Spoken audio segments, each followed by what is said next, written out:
Hello বন্ধুরা, এই ভিডিওটা রাত্রে বানানোর কারণ হচ্ছে আজকে আমি বাড়িতে ম্যাগি বানাবো। চলো তোমাদেরকে দেখাই। না বন্ধুরা, আমি মজা করছিলাম। আজকের ম্যাগিটা আমি না, আমার কাকুর মেয়ে বানাবে। বন্ধুরা, আজকের ম্যাগিটা আমরা অন্যরকম বানাবো। প্রথমে কড়াইয়ে তেল দিয়ে দিলাম, তারপর গরম তেলে পেঁয়াজ কুচি দিয়ে দিলাম। এরপরে পেঁয়াজটাকে নাড়তে থাকলাম যতক্ষণ না সেটা লাল হয়ে যায়। বন্ধুরা, তারপর স্বাদ অনুসার আমরা লবণ দিয়ে দিলাম। সব কাজ আমার কাকুর মেয়েই করছিল, শুধু আমি বসে বসে দেখছিলাম।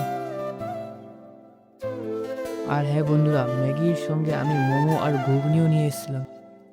তারপর কড়াইয়ে আমরা টমেটো দিয়ে দিলাম। বন্ধুরা, ম্যাগি রান্না হবে আর আমি নিজের হাতে মশলা দেব না, এটা কোনোদিন হতে পারে? তারপর লঙ্কা গুঁড়ো আর হলুদ দিয়ে দিলাম। এরপরে মেন জিনিস মানে ম্যাগির প্যাকেটগুলো সব কড়াইয়ে ঢেলে দিলাম। তারপর একটু জল দিয়ে দিলাম।